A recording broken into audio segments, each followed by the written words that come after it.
have an enormous amount of Philo that survived. The translated works of Philo in the old Bonds library is 4 thick, huge volumes. This first volume is 540 pages. In the Loeb Classical Library, it runs to 10 volumes plus 2 supplemental volumes, so we have 12 volumes of Plato with Greek and English facing. The first conspicuous thing about Philo is that he wrote in Greek. He couldn't read Hebrew. After being in Alexandria for 300 years, the Jewish population thought in Greek. They thought in the Greek language. They dreamed in the Greek language. And this is significant. But, which is just as significant, they were still Jews. And they were very good Jews. They had a very strong community. In fact, the Jewish community in Alexandria, as we have observed, was numerically the Jewish community in the world. The Jewish community in Alexandria also was economically very, very powerful. It's just like today. The Jews in Israel are not economically very powerful. Without the Jewish communities of New York and Los Angeles, Israel is a rubber sponge, ready to soak up all the misery. Alexandria was the only place in the world that had a wealthy, educated, Greek-thinking Jewish population. And it was large enough to be at least a half to a third of the entire city of Alexandria. So that the Jewish character of Alexandria is paramount. And it matures exactly at this time in history. By 50 A.D., the Jewish community in Alexandria had matured to the point that it was ready for spiritual transformation. In the environs of Judea and Galilee, the communities that wanted to transform took themselves out of the towns, out of the cities, and went out into the wildernesses. But in Alexandria, it is the very opposite case, or rather than opposite, we should use the logical term, which is really designatedly correct. It was contrapositive. It was the logical complement, because the transformative centers were esoteric groups within the city. And where the esoteric groups that went to the countryside, into the wildernesses, into the deserts, were after purity. Purity. That was it. The Alexandrian esoteric groups were after completion. They were after fullness. Fullness. This is not a polarity, purity and fullness, but on its deepest level is a complementarity. And Christianity will be a blending together, the only effective blending together of the metropolitan completeness of Alexandria with the Essene purity of the Judean desert. Is the only thing that will really work, that will bring that complementation into fullness. The figure which is so important for us to appreciate here then in Alexandria, and notice right away that there is a single figure who is known by many volumes, many thousands of pages, even 2,000 years later, Philo. Contrast to that, the almost nameless hundreds or thousands who comprise the Essene communities. We only know the name of John the Baptist out of the whole Essene thousands. So also in this complementation, there is a person in Alexandria, whereas there is a community in Judea. And it is the Alexandrian complete person that will complement the purity of the community in Judea.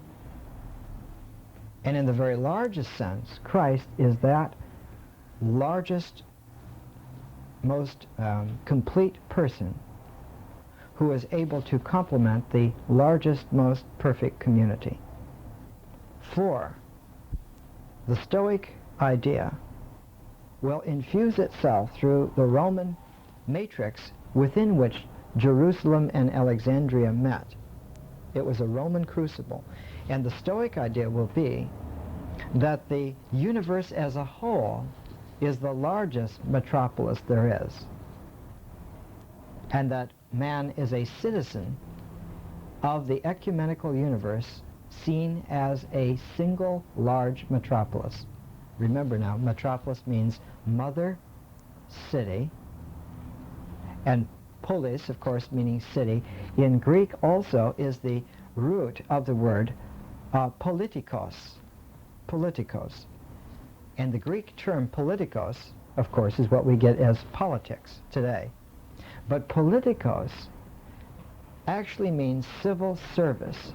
It means then service for the civilian population. And politikos, when it's seen as a universal phenomenon, means service to mankind. And so the politikos is going to be very big in this. The Roman matrix will be to confer the Stoic cosmology as the setting within which the purity of the Essene communities will meet the large cosmopolitan persons of Alexandria, and those two elements together will produce this transformation. In Philo, almost all of his works are about the Old Testament. He's a cosmopolitan Jew who would like to not only tell us about his tradition, but help us to see how his tradition is in fact the root source of all the great traditions. That the Greek mind grew conscientiously, and the Roman character grew conscientiously through sporadic contacts with the Hebrew tradition all the way back.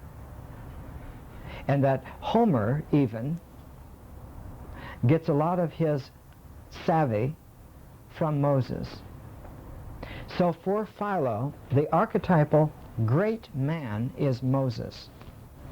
And when we come to Philo, in the very first volume of Philo, or third volume in this translation, but the very first one that usually one turns to, a treatise on the life of Moses, that is to say, on the theology and prophetic office of Moses. And he's using office here in Cicero's sense, de offices, meaning that in the universal politikos, there is an office of an archetypal great man, and Moses filled that office, and no one else has filled that office since. He begins in his life of Moses, and remember now, he couldn't read Hebrew. He thought, he dreamed in Greek, and so this is translated from the Greek.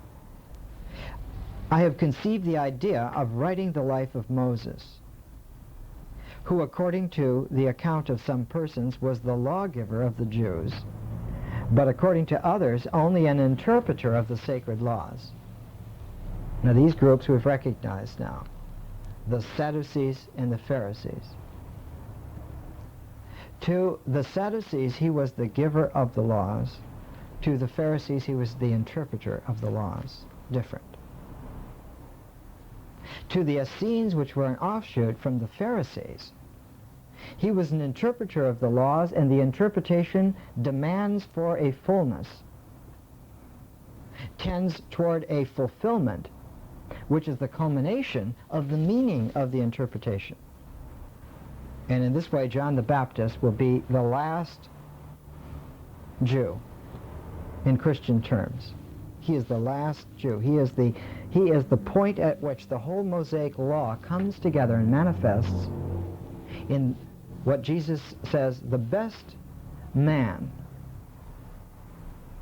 but that in the kingdom of heaven, even the best man is less than the least in the kingdom of heaven. So we're looking here, we're looking at a threshold that's building up. Okay, Philo says there are some who say he's a lawgiver, others an interpreter of sacred laws. The greatest and most perfect man that ever lived. So now Philo is seeing Moses as a perfect man, having a desire to make his character fully known to those who ought not to remain in ignorance respecting him. For the glory of the laws which he left behind him has reached over the whole world and has penetrated to the very furthest limits of the universe. Notice these cosmological terms that Philo uses about Moses. He's not just saying, now some of the Jews say he gave the laws, some of the Jews say he interpreted the laws. He's saying, I'm saying that his teachings have penetrated the entire world and have penetrated to the farthest limits of the universe, so that the Mosaic now law is raised to a cosmological perspective by Philo, writing in Greek.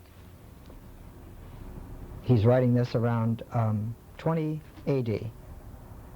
Jesus is alive.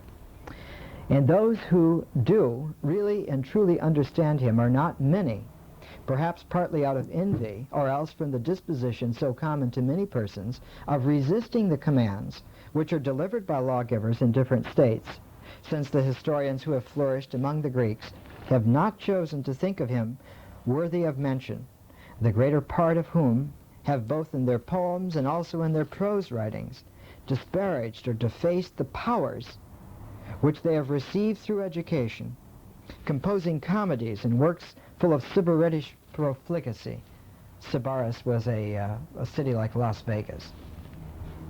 And licentiousness to their everlasting shame, while they ought rather to have employed their natural endowments and abilities in preserving a record of virtuous men and praiseworthy lives, so that honorable actions, whether ancient or modern, might not be buried in silence. The emphasis here on virtuous lives, virtuous men and praiseworthy lives, is the Stoic conception of the summum bonum, the highest good. It is also the presentation of what was called the Middle Academy, Middle Platonism. Philo is not reading Plato's dialogues. He is thinking in terms of Middle Platonism, which is ecumenical, which has a Stoic skeleton and not at all the skeleton that Socrates' character does give the Platonic dialogues. So we have to be aware now. Philo is thinking of Jewish content in Greek language in a Stoic Roman form. In one individual, he is already what Alexandria would become as a city. He is already an ecumenical man. Not from putting ideas together. This is the wrong emphasis. This is to misunderstand history completely. This is to misunderstand the whole nature of the transformation completely. It's not a juxtaposition of ideas. Philo would be loath to have someone say that he is watering down his Jewish heritage. He is not going to water down his Jewish heritage. But he's using Greek language. And he's putting Greek language into Roman vocabularies and Roman syntaxes. And we'll see, because Cicero is the first one to realize that the Roman mind had completely transformed itself with the Greek language. And that the Greek language that the Romans now spoke was not the Greek language that the classical Greeks spoke. It was Roman-minded Greek. Philo is speaking Roman-minded Greek about Jewish subjects. So now he says, Moses is not only the greatest man who ever lived, he is a perfect man. He is a cosmological perfect man. This is a mystical conception. And we can see how mystical Philo is when we skip over to the very end of his treatise on Moses, skip over to page 135, and Philo's talking about the death of Moses. And here's how he writes. It's very mystical. And a little after this, thunderbolts fell on a sudden from heaven and slew 200 men, the leaders of this sedition, and destroyed them altogether, not leaving any portions of their bodies to receive burial. And the rapid and unintermittent character of the punishment and the magnitude of each infliction rendered the piety of the prophet Moses conspicuous and universally celebrated, as he thus brought God forward as a witness of the truth of his oracular denunciations. Now Philo is packing it in here. Moses is not just giving laws. He is giving, and Philo's term is the truth of his oracular denunciations. It's paltry to think that the Decalogue is a list of 10 major don'ts. It's really cosmically penetrating to realize that these are oracular denunciations delimiting a sacred area, the sacred area within which the virtuous life can be lived by an individual, and that the virtuous community can come into being within that sacred space, and that that person and that community, when writ large, are a universal family of man. This is Philo's mind. Philo is now talking about a universal community of man founded upon an archetypal, and Philo is really the originator of this term, the archetypal perfect man, who is the foundation of the community, the pure community, which can then flower into a complete humanity. This is about 20 AD that he's writing this. And remember now, Philo is very famous in Alexandria. When the Jewish community in Alexandria, some 1 million people, were suddenly having trouble under Caligula, under Gaius Caesar. They were having trouble with the Roman governor, Flaccus. The community got together and they said, we have to send a deputation to Rome. Philo and his brother and his nephew were the 3 out of the 1 million-person community that they sent to Rome to speak for them.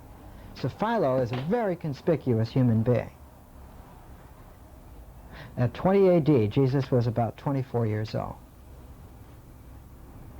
It could be that he was in Alexandria. Here's how he writes about Moses then. Lightning coming down, rain of a novel kind. He says, a most novel kind of rain, and the end was the same, both to those who were swallowed up by the earth and to those that were destroyed by the thunderbolts, for neither of them were seen any more. This is an archetypal picture. Not only is heaven giving thunderbolts, but the earthquakes open up the earth. Heaven and earth, the two halves of the world. Heaven, according to Philo, is mind. Earth is the senses. It was the senses that were cracking and opening up. Man's sensate world was falling apart. The mind was getting intuitions on the scale of lightning bolts, and people were not able to handle this. Because what Moses had brought in was a powerful energizer. And we have to use the term energy because this is the way Philo talked. That Moses energized the whole concept of man. This is a complete Hellenistic ecumenicalism that never was mature any other place except Alexandria at this time in history. That a mystical man, archetypally, can energize the whole pleroma. And it finds its expression in the politicos, in the empire, so that everything becomes super-attenuated. Things that used to just bother you now terrorize you. Things that used to bring a smile now bring ecstatic joy. Everything becomes magnified. Everything becomes magnetized, and the whole situation becomes fraught with peril and joy at the same time. All of the opposites are brought into play. Philo, in 20 AD, is writing this of Moses. Okay. He says then, and sometimes afterward, when he was about to depart from hence to heaven, to take up his abode there, and leaving this mortal life to become immortal, having been summoned by the Father, who now changed him, having previously been a double being composed of soul and body, into the nature of a single body, transforming him wholly and entirely into a most son-like mind. Wow. Because Philo is talking here, he's talking Stoic cosmology, which is a tripartite, a trinity, soul, mind, and body. The soul is heaven-like, the body is earth-like. The interface where soul and body come together is mind. The royal capacity of mind to energize itself into perfection. And Philo says this of Moses, in retrospect, at this most crucial fulcrum in world history. He says that a man born of woman can do this, has in fact done this, has in fact done this for the last 1,200 years, so that now we have the civilization, the cosmic civilization that you see around this, because this is the proof, this is the fruit of the fact that it did happen. All this cannot be accident. All this is design. And we have now, he says, a world empire because there was such a thing as a perfect being. Now the Christians will see this, and they will seize upon this, and they will say, well, it didn't happen then, but it is happening now. And the Gospel according to John is almost a complete understanding of Philo's Mosaic energized perfection. Because Philo is the one who brings in the doctrine of the Logos, because it is the Logos which is the seed of the Son-like mind that comes into perfection. The Father is in heaven. The Spirit, the Holy Spirit, is of the earth. But in between is the Christ, which is the mind. But Philo says, Moses is that mind. This is right at the end of his life of Moses. And some time afterwards, when he was about to depart from hence to heaven, taking up his abode there, and leaving this mortal life to become immortal, having been summoned by the Father, who now changed him, having previously been a double being, composed of soul and body, into the nature of a single body, transforming him wholly and entirely into a most son-like mind.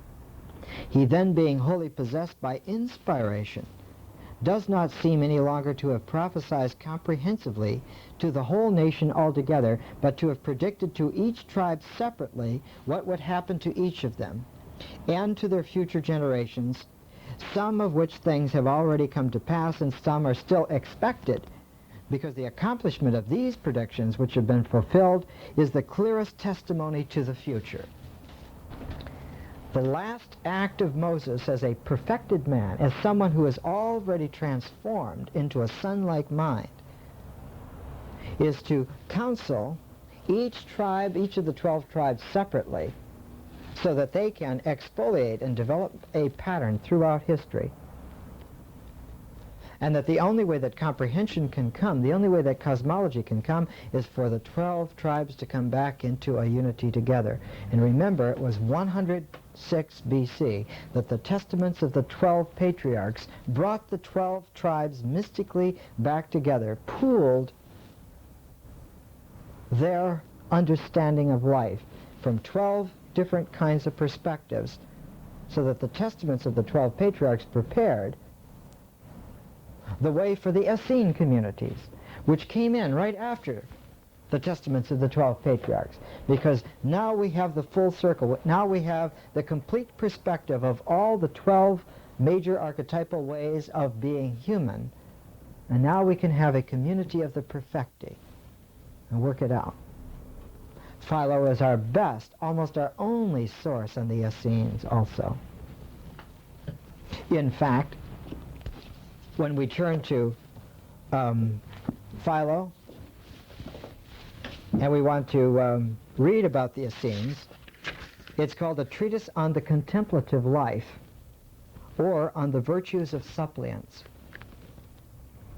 And it starts off, having mentioned the Essenes, who in all respects selected for their admiration and for their special adoption the practical course of life. Spiritual integration is the practical course of life. And who excel in all, or what perhaps may be a less unpopular and invidious thing to say, in most of its parts. I will now proceed, in the regular order of my subject, to speak of those who have embraced the speculative life. Speculative, the word here in Greek has connotations that we have lost. Speculative means mental agility, that the mind now is mobile, able to move and have its fullness in its agility. Speculative not in daydreaming, but speculative in being able to take in all the theses and make a unified ecumenikos out of it. So that the Essenes are doing this.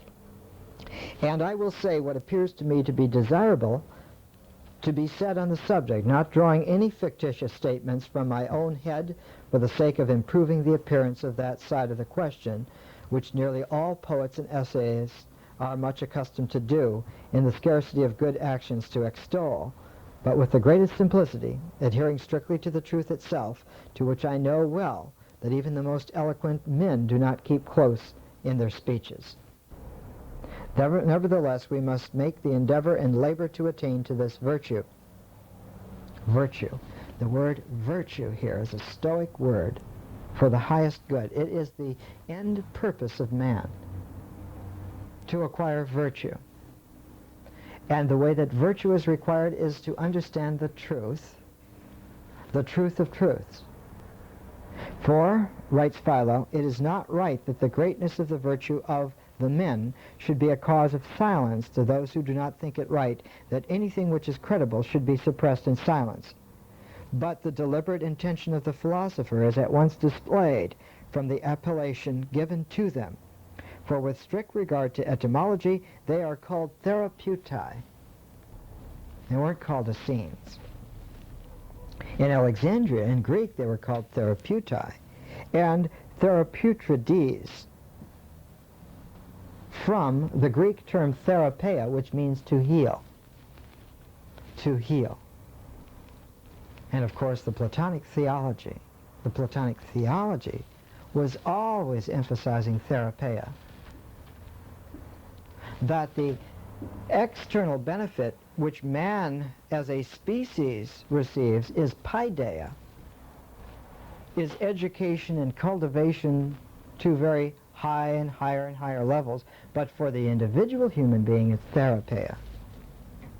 The Platonic theology has a double motion.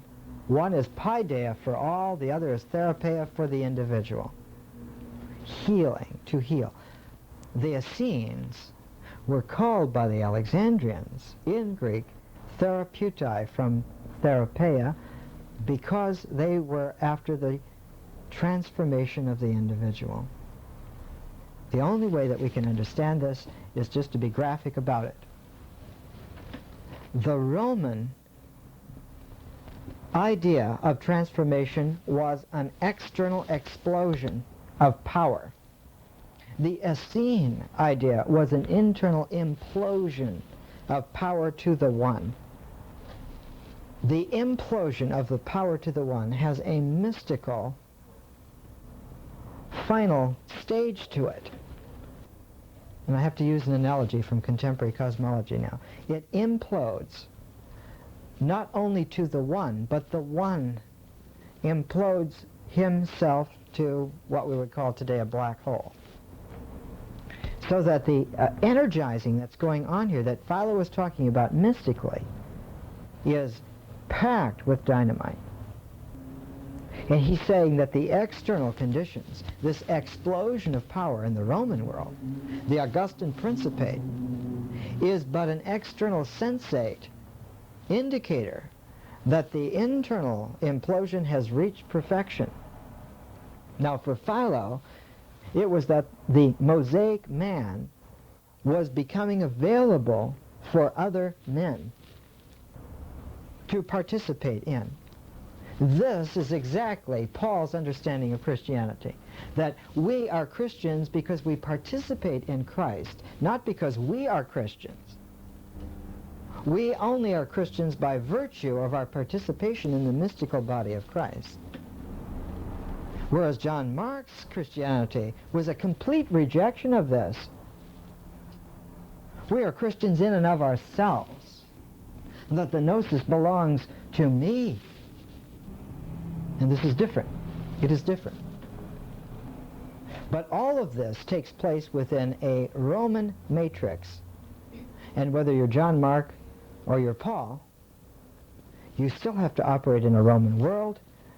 And Philo's writings give us the most accurate indication of how all this was usurped and transformed. It didn't matter whether you were speaking of Jewish traditions in Greek terms, you were still doing that in a Roman context.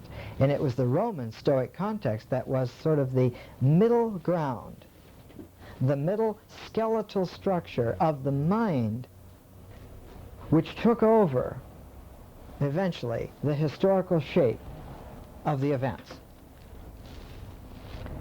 Neither Philo's Mosaic man nor John Mark's Christian man really obtained. Both of those groups had to become esoteric minorities. And by and large, like a glacial movement, the Roman Stoic world ground through and carved out the shapes of history. And the transformative Jewish groups and the transformative Christian groups were both esoteric minorities, and have continued up to this day, unbroken. So that it no longer mattered, and we'll see, by the 3rd century AD, it no longer mattered whether you were Jewish or you're Christian or you're Mithraic, it didn't matter what. You were, in your mind, in your mental structure, in your mental habits, in your cultural orientation, Roman. And the Roman mind was built upon a Stoic cosmology. The idea of a hierarchy of matter leading up to an interface with the mind which was heavenly, and that virtue was only visible intellectually. Now both the Jewish and the Christian emphasis was that virtue was not perceptual to the mind at all, but was a quality of the spirit which transcended even the mind, and that one had to live the good life in order to demonstrate what one would have called virtue. Whereas to the Roman mind, one only had to understand it. And if you understand it, that was enough. And the Christian church and Rabbinic Judaism both fell into this kind of a trap of thinking that as long as you understood it, that was enough. But both the Jewish esoteric groups and the Christian esoteric groups constantly said this is not it at all. One has to live this life, and if that's mystical, then so be it. It is the living of the life that is the doctrine received. Not anything understood in the mind, not anything owned in the material world. And so this revolution of the spirit was so caustic that it tended to dissolve through not only the sensate structures of the materialistic world, but the ideational structures of the classical world as well. And those people fell right through the nets. And people got to arguing whether people were trapped in the nets of the material world, and weren't they safe then in the intellect? Whereas the therapeutai, both Jewish and Christian, were saying you're trapped in mental nets just as well. There's no difference. To be trapped in mental nets is just like being trapped in material nets. It's the same thing. You're coveting understanding. You're coveting thinking that just because now you understand it, that's it. That's all that there is. There ain't any more. And these esoteric groups developed all kinds of splinter esoteric groups, and this formed the occult basis of Western history. And anyone who has moved in that occult flow knows that the Jewish and Christian esoteric transformative traditions are not only parallel, but sometimes they're exactly the same thing. There's no difference between them at all.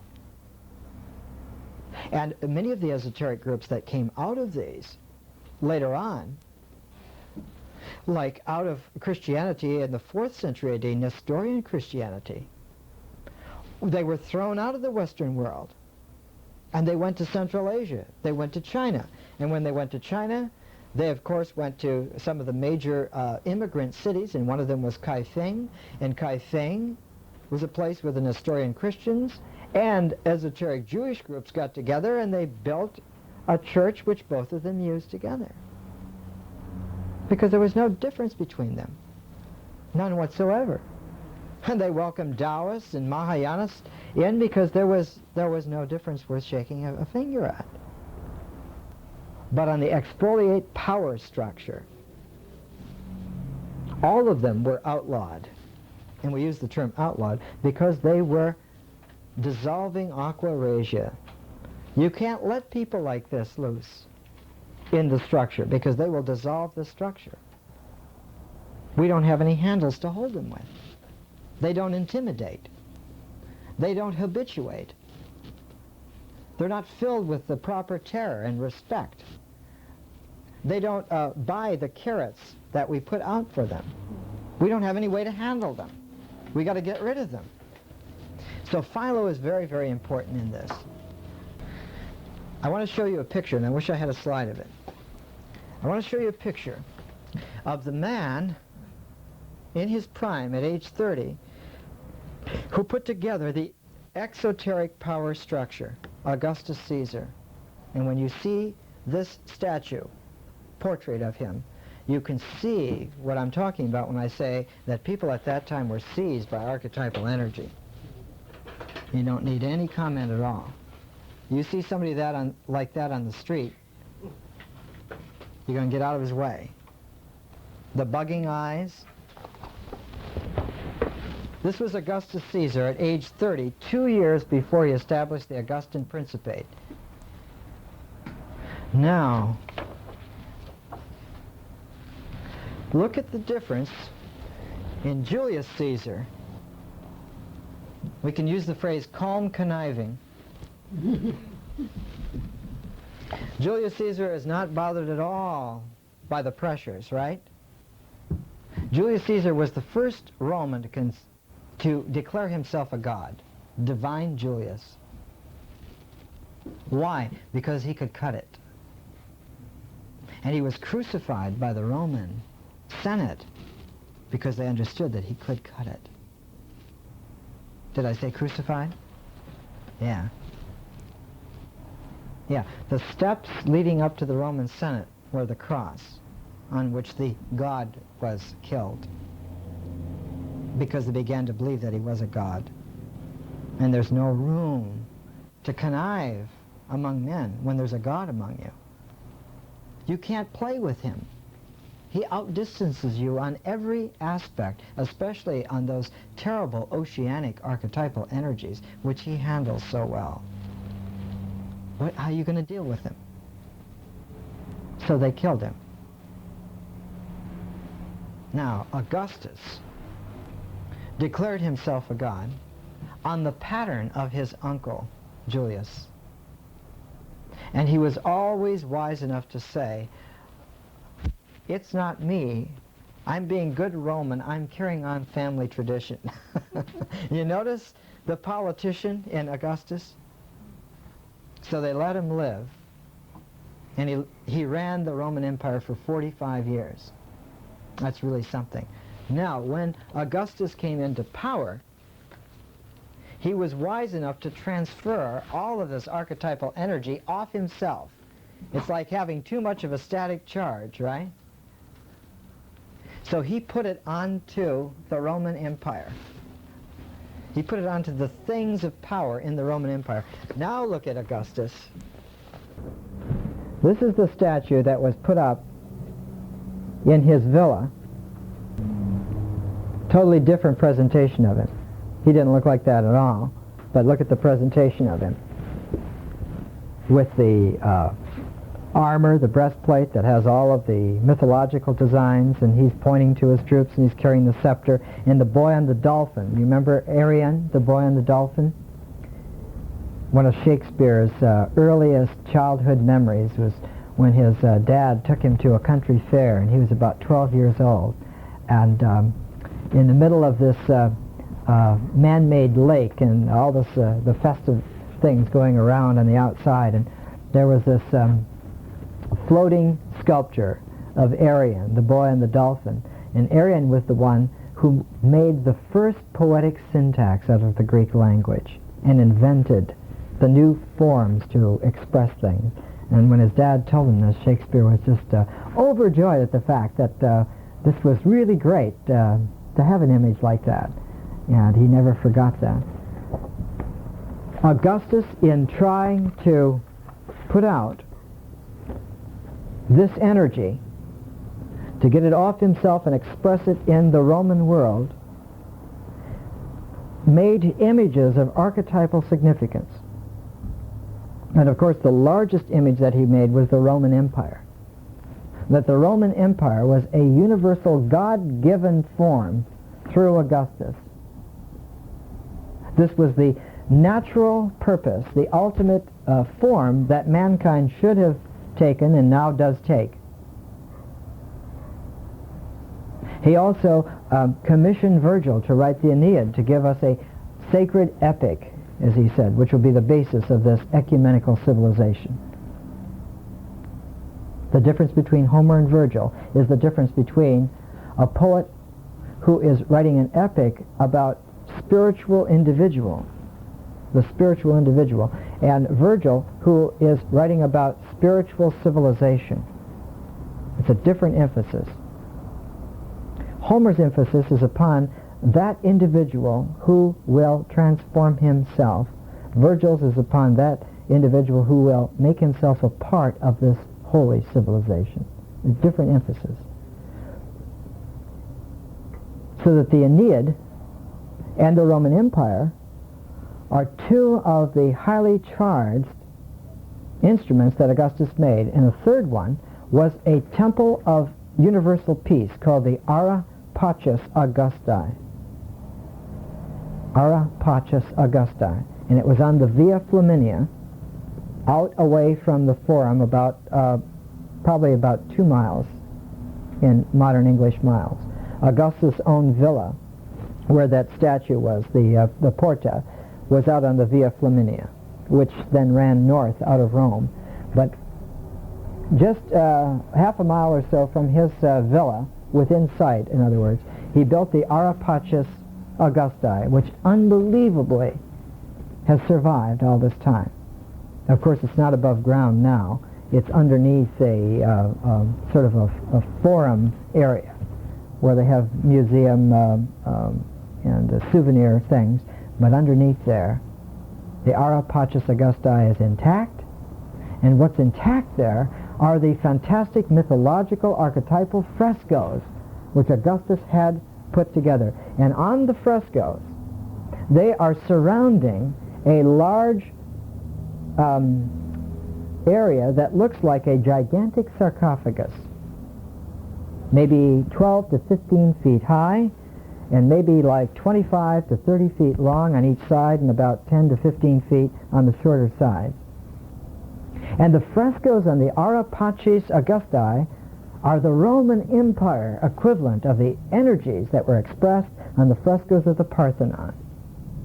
And the frescoes of the Parthenon were the great procession in the spring of carrying the great mythological robe of Athena, the peplos, up to the Parthenon and putting it on the goddess in her temple. The frescoes were about what the temple was about. The frescoes enunciated the structure, the archetypal structure of the realization of the purpose of the temple. In the Ara Pacis Augusti, the frescoes are the family of Augustus. Everybody. Aunts, uncles, cousins, everybody. The kids, everybody. So Augustus was saying, this is the divine Caesar family. We are the gods. We are the gods. And this is no sarcophagus. This is a temple of Pax Romana, of universal peace that all mankind will now have from here on out. Because we have thought this thing through in our minds and have understood it in our minds, and this is how it is and will ever be from here on. And in Stoic Roman terms, they did a fantastic job. And they must have been absolutely appalled to realize that just because you think it through isn't enough. It doesn't make it really happen. In fact, the mind is more facile than the materialistic world. Psychic things are much more of a trap than materialistic things. Right in the center of the Ara Pacis Augusti, that is, in the front, where all these frescoes of the family lead up to, is a whole panel. It's reproduced here. And sitting right in the middle of this is a woman, Tellus Mater, Mother Nature. Mother Nature.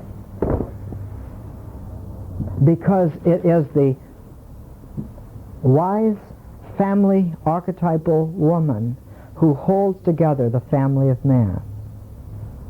She is sometimes called Tellus Mater, or sometimes called Mater Italia, or Mater Romana. Yeah, Italian mama. In a cosmic scale, you see. This is the mental Roman equivalent of Sophia, the mental Roman equivalent of the Virgin Mary, the mental Roman equivalent of Athena, of Isis. She had absolutely no place in history because all this fell apart within 50 years. All of it. Lucretius begins his Stoic epic, The Way Things Are, De Rerum Natura, with an invocation to Venus, and he calls her Creatrix, Mother of the Roman line. Dear Venus, joy of earth and joy of heaven. You see, Tellus Mater, Venus, brought into the Roman family of the Caesars. All things that live below, that heraldry of star and planet whose processional moves ever slow and solemn over us, all things conceived, all things that face the light, in their bright visit the grain-bearing fields, the marinered oceans where the wind and cloud are quiet in your presence, all proclaim your gift without which they are nothingness. It's absurd just to designate this as Great Mother or Eternal Feminine. This is the root source of what holds all things together. This is where the energy comes from. This is the source of the power. Creatrix. All proclaim your gift without which they are nothingness. For you, that sweet artificer, the earth submits her flowers, and for you the deep of ocean smiles, and the calm heaven shines with shoreless light. Ah, goddess, when the spring makes clear its daytime, and a warmer wind stirs from the west a procreative air, high in the sky the happy-hearted birds, responsive to your coming, call and cry. The cattle, tame no longer, swim across the rush of river torrents, or skip and bound in joyous meadows where your brightness leads. You see the energy? Since you alone control the way things are, Since without you no thing has come into the radiant boundaries of light, since without you nothing is ever glad and nothing ever lovable, I need you with me, goddess, in the poem I try to write here on the way things are. And then he skips over. When human life, all too conspicuous, lay foully groveling on earth, weighed down by grim religion looming from the skies, horribly threatening mortal men, a man, a Greek, first raised his mortal eyes bravely against this menace. No report of gods, no lightning flash, remember Philo? No lightning flash, no thunder peal made this man cower, but drove him all the more with passionate manliness of mind and will to be the first to spring the tight-barred gates of nature's hold asunder. So his force, his vital force of mind, a conqueror beyond the flaming ramparts of the world, explored the vast immensities of space with wit and wisdom and came back to us triumphant, bringing news of what can be and what cannot, limits and boundaries, the borderline, the benchmark set forever. Religion so is trampled underfoot, and by his victory we reach the stars. This was written in 55 BC, and it was written of Epicurus, the great Stoic master.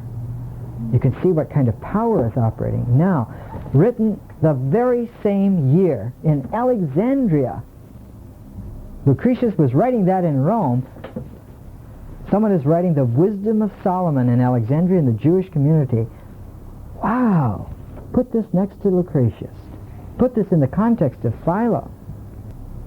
The Wisdom of Solomon. Love righteousness, ye that be judges of the earth. Think of the Lord with a good heart, and in simplicity of heart seek him. For he will be found of them that tempt him not, and showeth himself unto such as do not distrust him.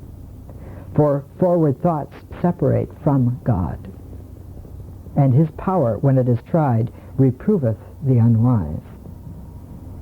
For into a malicious soul wisdom shall not enter, nor dwell in the body that is subject unto sin.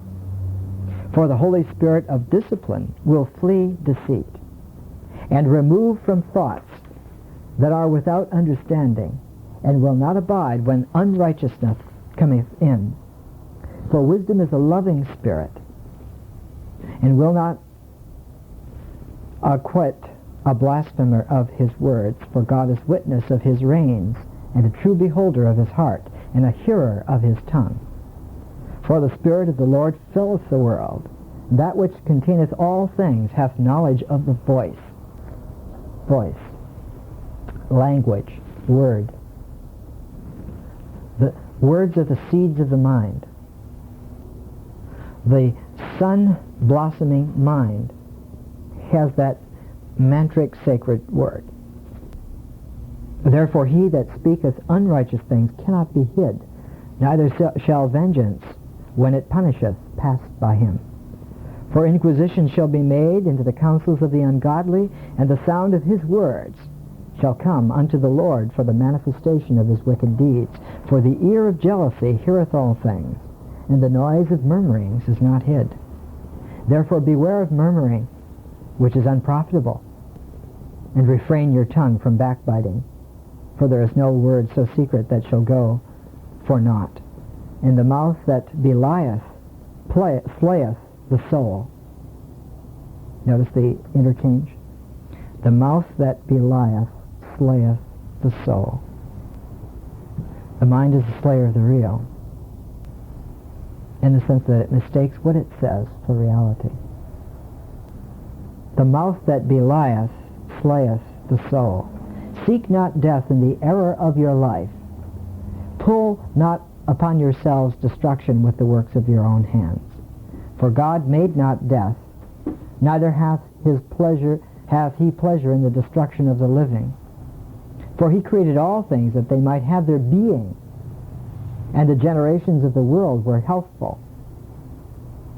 And there This is written in Greek, incidentally, not in Hebrew. Healthful in Greek is therapeia. God made being. He made everything so that it has its therapeia. And there is no poison of destruction in them, nor the kingdom of death upon the earth. No such thing. But ungodly men, with their works and words, called it into them. Man has made this by his works and words. He has made death, not God. Man has made this. If he changes his works, if he purifies his words, it won't obtain, it won't be. This is written the same time, about 50 BC. Can you see what a tremendous contrast? Can you see where the Alexandrian Jewish wisdom speaks to the individual in terms of transformation? The Roman cosmology speaks in terms of a power structure of exfoliation. Totally different. Totally different veering. And by Augustus' time, this had reached the tension point where it was a question now of going one way or the other. No, one could no longer hold this together in one world. Hence the famous phrase, whose face is on the coin? Well, then it's his. Our currency has no coin, and the face of God is the only face that there is.